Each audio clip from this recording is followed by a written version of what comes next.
Take your things and leave, Arthur. We don't have space for a ghost at our Christmas table. My own son, David, didn't even look me in the eyes when he said it. He just kept packing his matching designer luggage. I was 66 years old, standing on his porch in the freezing December wind, holding a plastic grocery bag of wrapped gifts for my grandchildren. The door clicked shut. Before we find out why my own blood treated me like garbage on the holiest night of the year, take 5 seconds to subscribe to the channel. Your support helps lonely people like me share their truth. The silence of my empty apartment felt heavier than usual that night. The thermostat was broken, but the chill inside my chest was worse. I stared at the small plastic Christmas tree on my coffee table. Underneath it lay an old, tarnished silver pocket watch. It belonged to my late wife, Martha. My phone buzzed on the kitchen counter. A text from my daughter, Chloe. "Don't call David. We agree with him. It's better for everyone this way." I stared at the screen, my hands shaking. Why?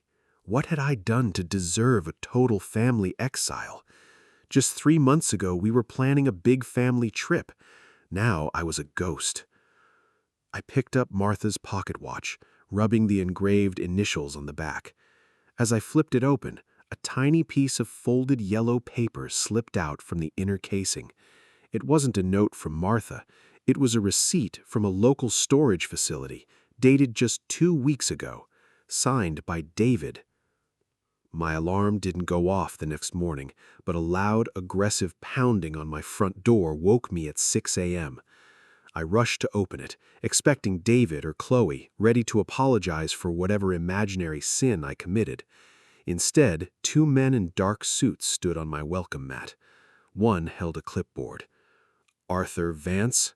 the older man asked, his voice completely devoid of emotion. "Yes, can I help you?" "We are here to execute the immediate eviction notice and asset freeze ordered by the state probate court. You have 30 minutes to pack 1 suitcase." Eviction? Asset freeze? My heart hammered against my ribs. I owned this apartment. I bought it 15 years ago. The man handed me a document. "According to this court filing, you signed over full power of attorney and the property deed to David Vance in November. The property has been sold. You need to step outside." I sat on a park bench, a single suitcase at my feet, watching the snow fall on the trash cans. I had exactly $42 in my wallet. My bank card had been declined at the coffee shop down the street. I pulled out my phone and dialed David. Voicemail. I dialed Chloe. Voicemail. Then a notification popped up on my screen, an email from my bank. The title read, "Notice of Account Closure." I opened the app, my thumb hovering over the screen. I refreshed the balance twice. My retirement savings, $240,000, money I had spent 40 years earning as a high school teacher, showed a balance of exactly 0. A shadow fell over my bench. I looked up. It wasn't my children. It was a woman named Eleanor, a retired paralegal who lived down the hall from my old apartment. She was holding a steaming paper cup. "I saw them kick you out, Arthur," she said softly, handing me the coffee. "You need to look at this. I found it in the communal recycling bin after David visited your place last week." She handed me a crumpled piece of legal letterhead. It was a letter from a private medical clinic in Zurich, Switzerland. The patient name was David Vance. The diagnosis code at the bottom was for an aggressive, terminal genetic condition. The date of the letter was 3 months ago, the exact moment my family's behavior completely changed. "He's dying?" I whispered, tears blurring my vision. "That's why he needs the money? Why didn't he just ask me? I would have given him everything." "Keep reading, Arthur," Eleanor whispered, touching my shoulder. I wiped my eyes and looked at the attached financial invoice. The payment from David's account wasn't for medical treatment. It was a wire transfer of $200,000 to a luxury real estate developer in the Cayman Islands. The pieces didn't fit. If he was terminally ill, why buy a tropical villa? My phone vibrated in my palm. An unknown number. "Arthur?" a panicked voice gasped. It was my daughter-in-law, Jessica, David's wife. She sounded like she was hiding in a closet. "Thank God you picked up. They think you're senile, Arthur. They told the court you have advanced dementia to get the power of attorney. But you have to listen to me. They're leaving the country tonight. Flight 412 to Miami, then a connection to Grand Cayman." "Jessica, what is happening? Is David sick?" "No," she sobbed. "David isn't sick. I am. He found out about my medical bills, Arthur. He's abandoning me too. He used your identity to take out $1 million life insurance policy on you, and he's planning to declare you missing." The line went dead. I stood up from the bench, my knees cracking. For months, I had played the role of the submissive, grieving old man.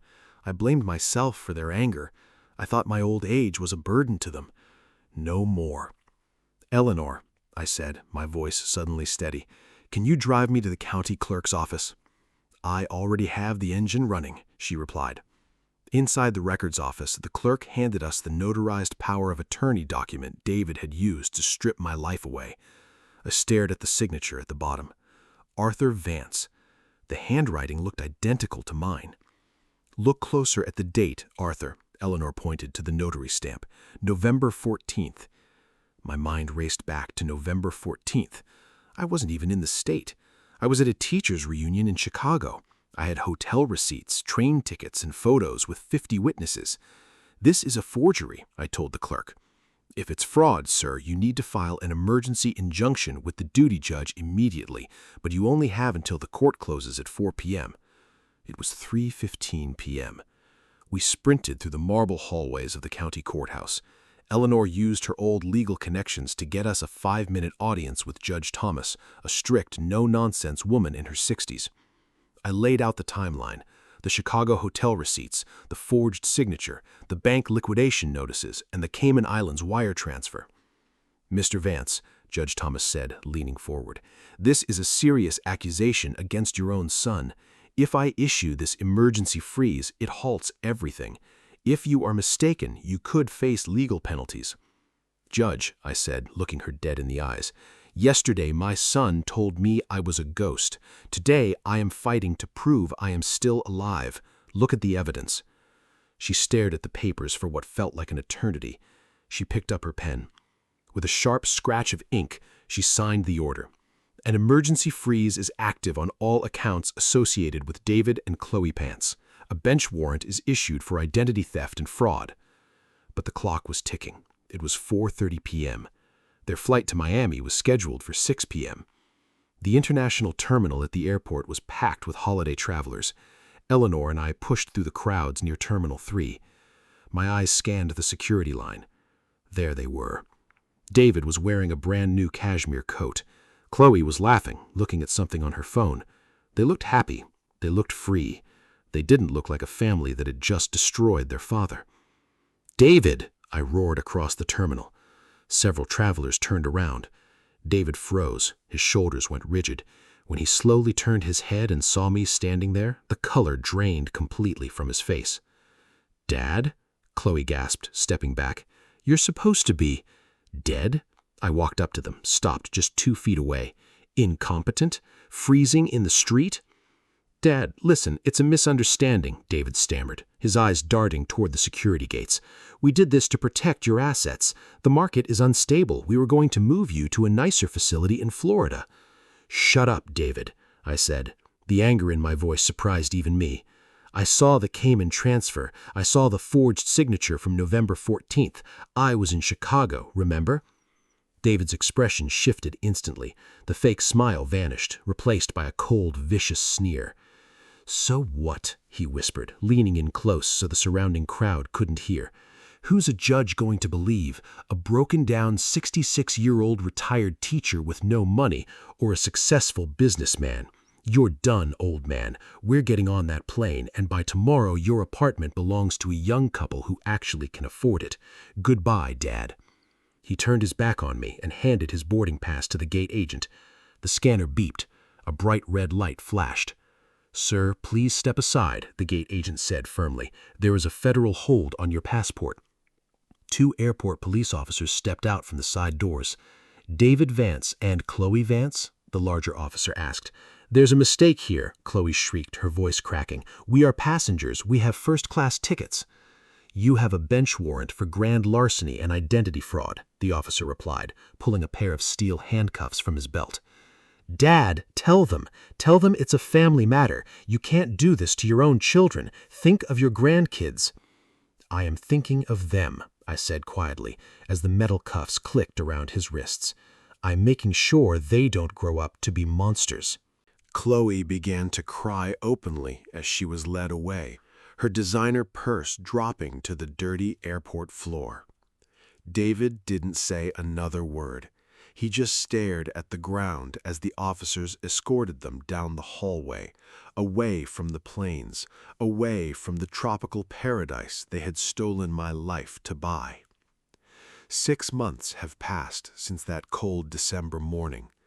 The legal battle was long and painful. David and Chloe accepted a plea deal to avoid the maximum prison sentence, but they will still spend several years behind bars. My retirement funds were recovered, and with Eleanor's help, I was able to buy back my apartment. Jessica and my grandchildren visit me every Sunday now. We are rebuilding something real out of the wreckage. Sometimes I still look at Martha's silver pocket watch. I don't feel anger anymore. I don't feel a desire for revenge. When my family left me alone on Christmas, I thought my life was over. But the next morning taught me that your life only ends when you stop standing up for yourself. I lost my children, yes, but at 66 years old, I finally found my peace.